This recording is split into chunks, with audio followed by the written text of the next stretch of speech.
Evangelho de Mateus, e nós estaremos lendo os versículos 38 até o versículo 45 para a nossa edificação. O tema é sobre o sinal de Jonas e a estratégia de Satanás, e nós estaremos lendo esse texto para o nosso crescimento espiritual. Abra sua Bíblia com o desejo que Deus possa falar ao seu coração. Você que está em casa também, acompanhe a leitura com fé e esperança. Todos juntos? Então, alguns escribas e fariseus replicaram: Mestre, queremos ver de tua parte algum sinal. Ele, porém, respondeu: Uma geração má e adúltera pede um sinal, mas nenhum sinal lhe será dado, senão o do profeta Jonas. Porque assim como esteve Jonas 3 dias e 3 noites no ventre do grande peixe, assim o Filho do Homem estará 3 dias e 3 noites no coração da terra. Ninivitas se levantarão no juízo com esta geração e a condenarão, porque se arrependeram com a pregação de Jonas. Eis aqui está quem é maior do que Jonas. A rainha do sul se levantará no juízo com esta geração e a condenará, porque veio dos confins da terra para ouvir a sabedoria de Salomão, e eis aqui está quem é maior do que Salomão. Quando o espírito imundo sai do homem, anda por lugares áridos, procurando repouso, porém não encontra. Por isso diz: voltarei para minha casa de onde saí, e tendo voltado, a encontra vazia, varrida e ornamentada. Então vai e leva consigo outros 7 espíritos, piores do que ele, e entrando habitam ali. E o último estado daquele homem torna-se pior do que o primeiro. Assim também acontecerá a esta geração perversa. Que Deus nos abençoe. Oremos. Pai querido, queremos ouvir a Tua voz, queremos aprender da Tua palavra, queremos que o Senhor possa iluminar as nossas mentes, ó Deus, pela verdade aqui revelada, que o Teu Santo Espírito que inspirou essa passagem possa falar conosco e nos iluminar por meio, ó Deus, das Escrituras Sagradas, e que o Teu Santo Espírito possa tocar profundamente na nossa vida, para que possamos aplicar esse texto à nossa vida e vivenciá-lo para o louvor da Tua glória. Que possamos tirar princípios, ó Deus, que possam marcar a nossa vida hoje e para sempre, e que o Senhor possa soprar essas verdades nos nossos corações para a Tua glória, no nome de Jesus, para a glória de Jesus e para a edificação do Teu povo, e que oramos agora e sempre. Amém. Vivemos em uma época em que as pessoas querem ver para crer. Vivemos uma época em que o mundo é apenas um mundo que o material, que é o aqui e o agora, que valoriza apenas o presente. Uma geração que valoriza o material, uma geração que busca sinais para crer. A queda afetou o nosso senso de transcendência. A gente não vai além do que é físico. De igual forma, na época de Jesus, os fariseus e escribas buscavam provas e sinais para crer. Eles queriam ver um sinal da parte de Jesus que comprovasse a sua autoridade. Em outras palavras, eles queriam ver um milagre que provasse que ele realmente era o Messias, o enviado de Deus, o Filho do Deus eterno. No entanto, Jesus já havia feito tantos sinais que provavam copiosamente que ele já havia sido enviado do Pai. Jesus já havia curado enfermos, levantado paralíticos, purificado leprosos, libertado endemoniados, ressuscitado mortos, e eles ainda continuavam endurecidos, empedernidos contra Cristo e a sua obra. Que outros sinais eles poderiam buscar além daqueles que Jesus já tinha dado? Em Mateus 8 e 9, nós temos 10 milagres que Jesus já tinha feito entre eles. A cura de um leproso, a cura de um criado do centurião, que Jesus curou à distância, a cura da sogra de Pedro, que Jesus a tomou pela mão e a febre a deixou.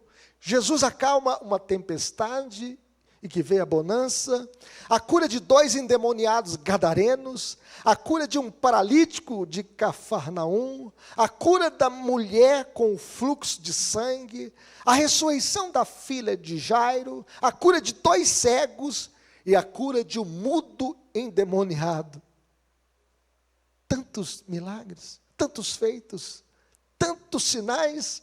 Jesus já tinha feito um monte de sinais e eles continuavam incrédulos, querendo ver para crer. Além disso, eles achavam que Jesus tinha se aliado com Satanás para expelir demônios, que Jesus tinha um pacto com Satanás, que Jesus expulsava demônios pela magia negra. E por esta razão, Jesus não atendeu o pedido desses religiosos, dos fariseus e escribas, os mestres da lei, mas um único sinal lhe será dado, o sinal do profeta Jonas. Esse era o único sinal que Jesus lhes daria. Além do mais, no dia do juízo final, os habitantes de Nínive se levantarão contra esta geração e a condenarão, pois eles se arrependeram dos seus pecados quando ouviram a mensagem do profeta Jonas. Eles ouviram a mensagem do profeta Jonas e se arrependeram com pano de saco e cinza. De igual forma, a rainha de Sabá também se levantará contra essa geração no dia do juízo e a condenará, pois ela veio de uma terra distante, de um lugar hoje conhecido como Iêmen, e ela veio do sul da Arábia para ouvir sobre a sabedoria de Salomão, e ela, quando ouviu, ficou boquiaberta, e ela chegou a dizer o seguinte: eu não ouvi nem a metade, não me contaram nem a metade da sabedoria que Salomão tinha. Por fim, Jesus, meus irmãos, fala sobre a parábola do retorno do espírito impuro. Quando o demônio saiu, a vida deste homem mudou para melhor, mas a sua vida ainda continuou vazia. E quando o demônio retornou, trouxe outros demônios, 7 espíritos piores do que ele. E a vida dessa pessoa ficou muito pior do que era antes. Assim acontecerá com essa geração perversa. A grande ideia dessa passagem, meus irmãos, é que esses líderes religiosos, eles não precisavam mais de sinais para crer. Eles precisavam de arrependimento e de uma vida cheia do Espírito Santo. É isso que eles precisavam. E aqui nós aprendemos, em primeiro lugar, que o sinal de Jonas é suficiente para uma geração má e adúltera. Vamos dizer isso comigo? O sinal de Jonas é suficiente para uma geração má e adúltera. O texto fala assim: ele, porém, respondeu: uma geração má e adúltera pede um sinal, mas nenhum sinal lhe será dado, senão do profeta Jonas. Porque assim como esteve Jonas 3 dias e 3 noites no ventre do grande peixe, assim o Filho do Homem estará 3 dias e 3 noites no coração da terra. Uma geração má e adúltera, uma geração má que conspirava contra o Filho de Deus. Eles estavam arquitetando, imaginando, confabulando a morte de Cristo. Eles queriam matá-lo. Uma geração adúltera, que era infiel ao Deus da aliança, ao Deus de Israel. E para essa geração, nenhum sinal lhe será dado, senão o sinal do profeta Jonas. Jonas foi um sinal para o povo de Nínive, pois dentro do grande peixe passou pela morte, sepultamento e ressurreição. O único sinal que Jesus daria à nação de Israel seria a sua morte, sepultamento e ressurreição. Jonas foi um sinal para os ninivitas, assim como o Filho do Homem o seria para essa geração. Jesus morreria, seria sepultado, mas no 3º dia ressuscitaria. Esse é o grande sinal, o sinal da ressurreição.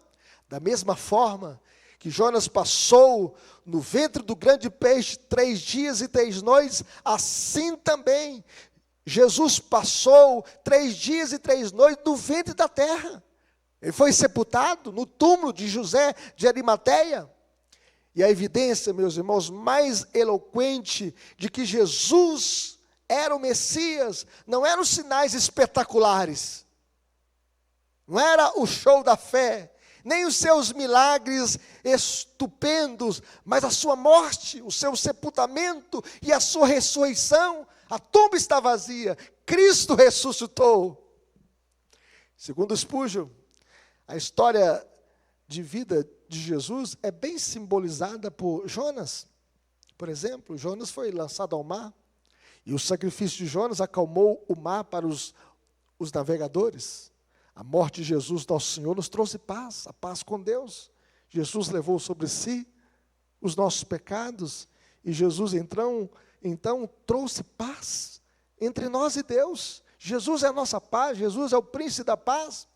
Nosso Senhor esteve por um tempo no seio da terra, como Jonas esteve no fundo do mar, mas Jesus ressuscitou e o seu ministério estava cheio do poder da sua ressurreição.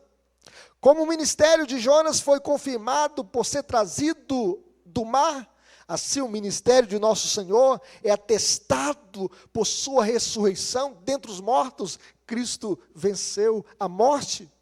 O homem que tinha voltado da morte, do sepultamento no mar, chamou a atenção de todos em Nínive.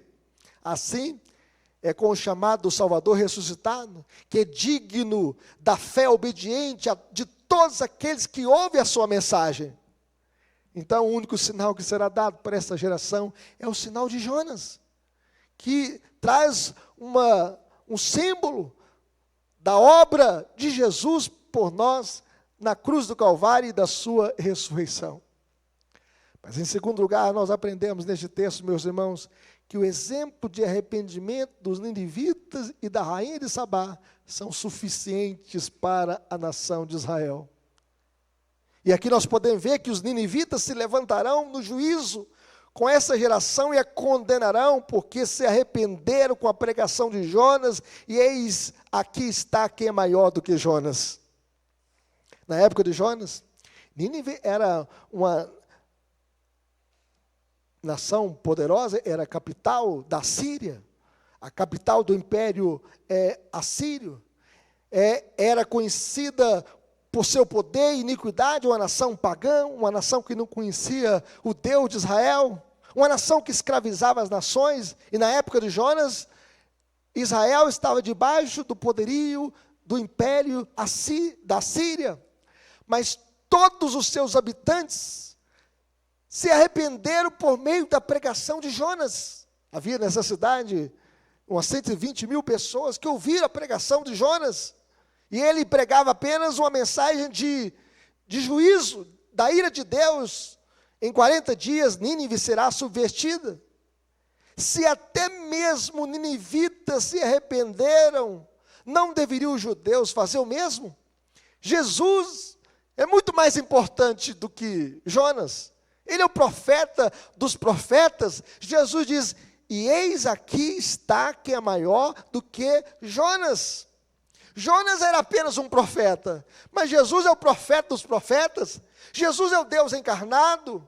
Jesus é o verbo que se fez carne e habitou entre nós, cheio de graça e verdade, e vimos a sua glória, glória como do unigênito do Pai. Jesus veio para o que era seu, e os seus não o receberam. Jonas foi o mensageiro da ira de Deus. Daqui a 40 dias, e Nínive será subvertida. Jesus proclamou uma mensagem de graça e salvação. Jesus havia dito para o seu povo: vinde a mim, todos que estáis cansados e sobrecarregados, e eu vos aliviarei. Jesus proclamou esta mensagem de perdão e de reconciliação. A mensagem de Jonas não foi confirmada por milagres. A mensagem de Jesus era autenticada por milagres, cumprindo assim as profecias do Antigo Testamento. Jesus abriu os olhos dos cegos, Jesus fez o paralítico andar, Jesus fez o mudo falar, Jesus fez o surdo ouvir, Jesus ressuscitou mortos, Jesus libertou os endemoniados. As vidas dos penitentes condenarão aqueles que não se arrependeram. Os ninivitas condenarão os judeus, porque se arrependeram com a pregação de Jonas, e os judeus não o fizeram. Aqueles que ouviram Jonas e se arrependeram serão testemunhas contra aqueles que ouviram Jesus e se recusaram o seu testemunho. Os ninivitas vão condenar os judeus que ouviram Jesus e não se arrependeram, e não se dobraram diante de Jesus, e não o aceitaram, o rejeitaram, o recusaram. De igual forma, a rainha de Sabá também dará testemunho contra eles, pois veio de muito longe para ouvir a sabedoria de Salomão, enquanto os líderes religiosos, os líderes judeus, rejeitaram a sabedoria de Cristo que estava vivendo entre eles. Veja o que diz o verso 42. Vai aparecer na tela aí, vamos ler esse versículo. A rainha do sul se levantará no juízo com essa geração e a condenará, porque veio dos confins da terra para ouvir a sabedoria de Salomão, e eis aqui está quem é maior do que Salomão. Sabe quantos quilômetros ela viajou? Ela viajou mais de 2.000 quilômetros para se encontrar com Salomão. Ela veio do sul da Arábia, ela saiu de um lugar longínquo, porque ouviu falar da sabedoria desse rei em Israel, e ela foi ouvi-lo. Para os fariseus, meus irmãos e escribas, a verdade estava perto, de fácil acesso, de fácil alcance. Jesus estava entre eles, Jesus estava no meio deles, Jesus estava vivendo com o seu povo. Enquanto ela veio, eles recusaram a vir. Jesus diz: vinde a mim, todos que estáis cansados e sobrecarregados, e eles recusaram o convite de Jesus.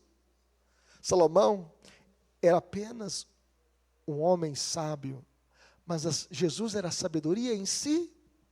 A Bíblia diz que em quem estão escondidos todos os tesouros da sabedoria. Jesus é a sabedoria de Deus. Eles têm acesso a alguém mais sábio, melhor e muito maior do que Salomão, o próprio Deus, a sabedoria encarnada. Ela deu a Salomão de seus tesouros um imenso presente. Se você abrir em 1 Reis, capítulo 10, de 1 a 10, você vai ver essa história que ela saiu da sua terra, do sul da Arábia, e foi encontrar com Salomão. E ela então ficou encantada com a sabedoria de Salomão e louvou o Senhor pela sabedoria deste rei. E o verso 10 diz assim, que ela entregou ao rei os presentes que havia trazido. Mais de 4.000 quilos de ouro. Já pensou? 4.000 quilos de ouro. Nunca recebi um presente assim. O rei Salomão recebeu uma grande quantidade de especiarias e pedras preciosas. Nunca mais veio uma quantidade tão grande de especiarias como a que a rainha de Sabá deu a Salomão. Que presente! Os líderes de Israel não dão nada, pelo contrário, conspiram tirar a vida do próprio Cristo. Eles não dão nada, rejeitam. A rainha de Sabá se levantará como uma testemunha contra os judeus incrédulos, pois ela viajou de tão longe, região que hoje é Iêmen, para ouvir Salomão, enquanto eles não quiseram ouvir o próprio Filho de Deus, o Deus encarnado entre eles. Ela se levantará contra essa geração e a condenará, uma vez que se recusaram a crer em quem é mais do que Salomão, o próprio Messias. Se a gente for ouvir e ver a vida de Salomão, não foi uma vida tão bela assim. Ele era um homem sábio, era um rei que se converteu no final da sua vida. Escreveu Eclesiastes como um livro da sua confissão, mostrando que tudo é vaidade, correr atrás do vento. Ele se arrependeu do seu pecado. Ele tinha 700 princesas e 300 concubinas. Ele se arrependeu, da prostituição e também do adultério. Mas Jesus nunca pecou. Jesus é o Rei dos Reis e o Senhor dos Senhores. Jesus nunca falhou, nunca errou. Jesus não foi rebelde como Jonas, que recusou aí a Nínive cumprir a sua missão. E Jesus nunca falhou como falhou o rei Salomão. Jesus é muito mais do que Salomão, é muito maior do que Salomão. Jesus é o Messias de Deus, o Deus encarnado, o Rei dos Reis e Senhor dos Senhores. Mas em terceiro lugar, nós aprendemos, meus irmãos, o extremo perigo de ser neutro em relação a Jesus. Veja que o compromisso com Jesus é essencial. O versículo 43 vai aparecer na tela, eu gostaria que você lesse comigo. Olha o que diz o texto. Quando o espírito imundo sai do homem, anda por lugares áridos, procurando repouso, porém não encontra. Veja que o diabo é chamado aqui de espírito imundo.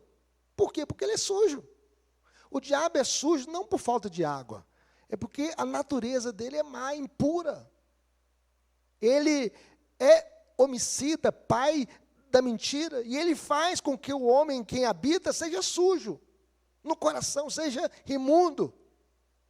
Quando o demônio sai do homem, ele fica inquieto. Veja bem, por que o diabo fica inquieto? Porque o diabo não tem paz, não tem a vida de Deus dentro dele. Ele não tem comunhão com Deus. Assim são os ímpios, não tem paz. São como uma onda agitada do mar que fica só quebrando na praia. Não tem paz, são inquietos. E ele anda então por lugares áridos, secos, desérticos, procurando repouso, porém não encontra. Então ele decide retornar ao homem que estivera possuído. Ele volta para a sua casa de onde ele saiu, e ele diz, voltarei para a minha casa de onde saí.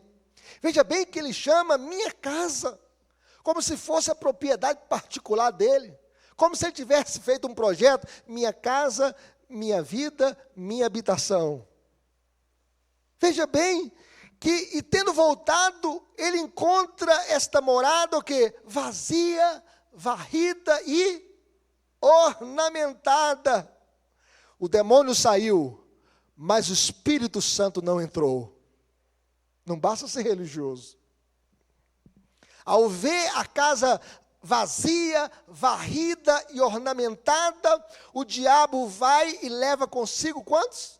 Outros 7 espíritos, piores do que ele, e entrando ali, habitam ali, e o último estado deste homem torna-se pior do que o primeiro. Veja bem que parece que tem uma gradação de maldade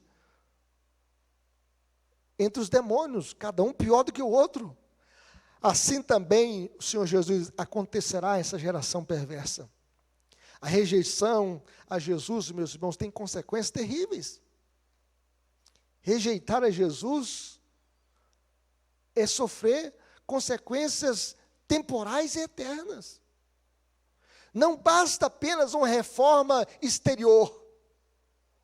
Precisamos de uma reforma vinda do alto, uma conversão, um novo nascimento, uma nova vida. Não basta limpar a casa, também nós devemos convidar o inquilino certo para ocupá-la. Os fariseus, eles orgulhavam-se de sua casa limpa, mas o coração permanecia vazio. Ninguém é salvo pela religião ou por uma reforma em sua vida. É preciso haver regeneração, receber Cristo no coração. A casa precisa ser habitada. É o que Jesus disse à igreja de Laodiceia: eis que estou à porta e bato. Se alguém ouvir a minha voz e abrir a porta, entrarei em sua casa, cearei com ele e ele comigo.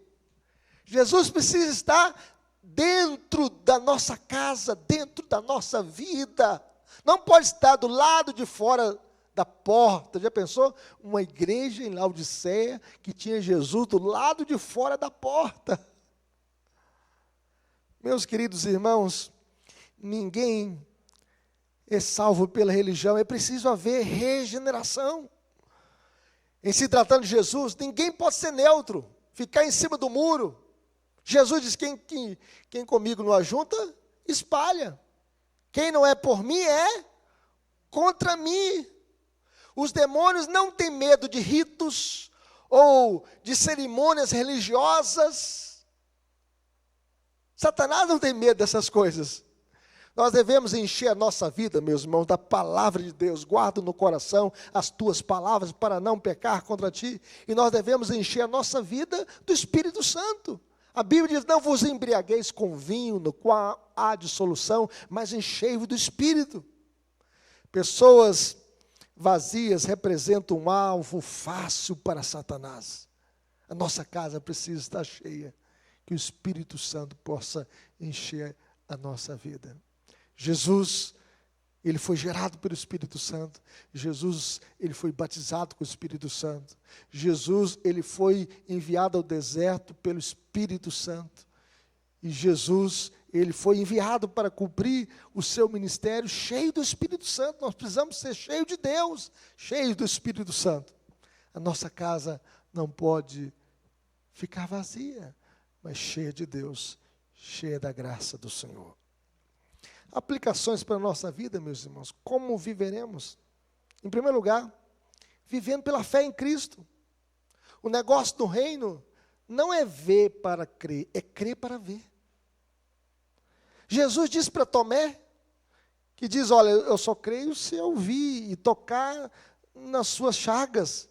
E então Jesus se apresentou para os discípulos, disse, paz seja convosco, que chegou para Tomé, põe aqui a tua mão na minha mão furada, chega também o teu dedo no meu lado furado. E ele disse, Senhor meu e Deus meu. Jesus disse, porque me vistes, crestes, bem-aventurados que não viram e creram. O negócio do reino de Deus não é ver para crer, mas é crer para ver. Paulo disse que nós não andamos por vista, mas por fé. Andamos por fé e não por vista. E a Bíblia diz que a fé é a certeza de coisas que se esperam e a convicção de fatos que não se veem. Nós andamos pela fé, é pela fé que nós andamos.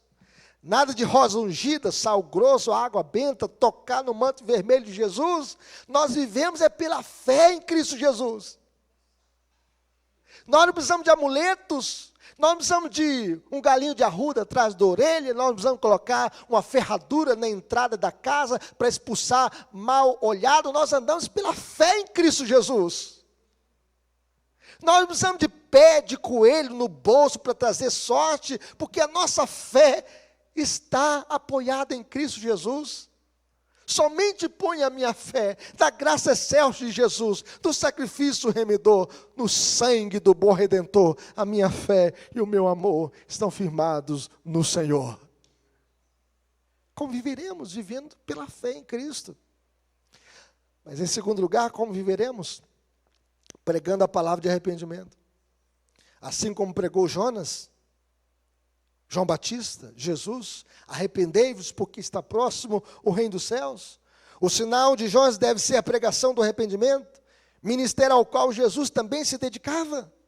Jonas saiu do ventre do grande peixe depois de 3 dias pelo poder de Deus para cumprir a sua missão em Nínive, pregando a mensagem de arrependimento. Em 40 dias, Nínive será subvertida. Os ninivitas ouviram e receberam a mensagem no coração e se arrependeram com pano de saco e cinzas, contritos, arrependidos, com seus corações transformados. Essa mensagem, meus irmãos, aponta para Cristo, aquele que morreu, 3 dias sepultado, sexta, sábado e domingo pela manhã ele ressuscitou, e ele ressuscitou para a nossa redenção. Ele está vivo. O nosso Cristo não, o Cristo morto. Allan Kardec morreu, não ressuscitou. Confúcio morreu, não ressuscitou. Maomé morreu, não ressuscitou. Buda morreu, não ressuscitou. Mas o nosso Cristo é vivo. A mensagem que a igreja pregava em Atos dos Apóstolos era a mensagem da ressurreição do Cristo que está vivo. E os apóstolos também chamaram o povo ao arrependimento. Arrependei-vos e recebei a Cristo. Era a mensagem. Arrependei-vos e salvai-vos desta geração perversa.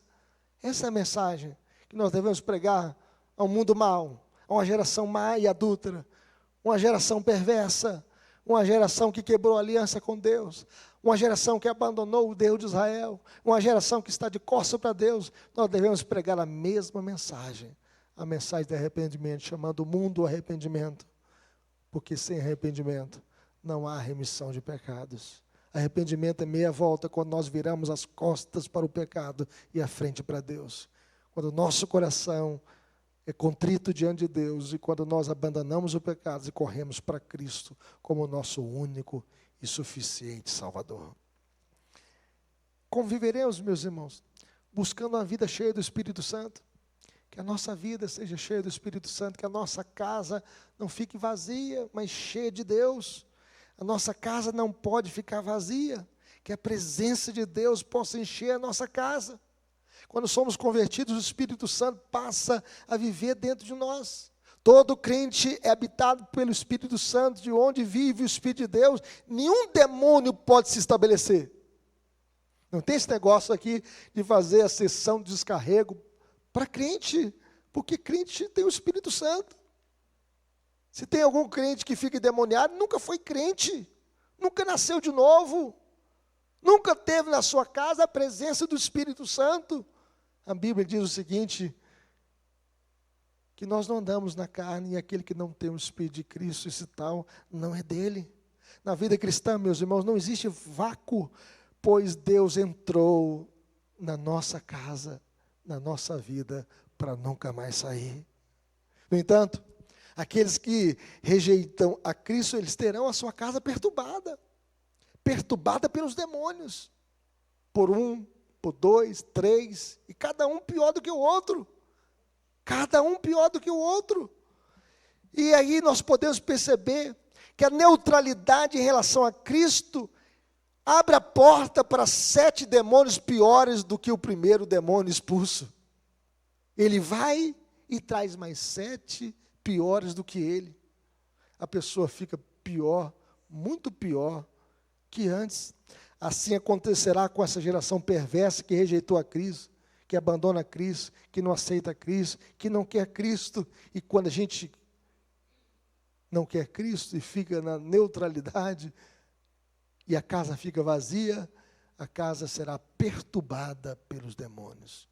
Quantos lares perturbados, quantas famílias perturbadas, porque não querem Cristo, porque só Cristo é a nossa paz, só Cristo é a nossa vida, só Cristo nos reconcilia com Deus, só Cristo limpa o nosso coração, só Cristo muda a nossa história, só Cristo pode trazer felicidade para a alma aflita. E é por isso que ele diz, vinde a mim, todos que estáis cansados e sobrecarregados, e eu vos aliviarei.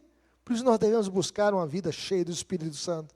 Cristo deve preencher a vida purificada para que ela se mantenha limpa e seja cheia do Espírito Santo. Vamos buscar uma vida cheia de Deus, que a nossa casa seja morada de Deus, que a nossa vida seja cheia do Espírito Santo. Não tem nada melhor do que isso, do que viver em paz com Deus, de que ter uma vida cheia da graça de Deus. Que Deus abençoe. Vamos orar?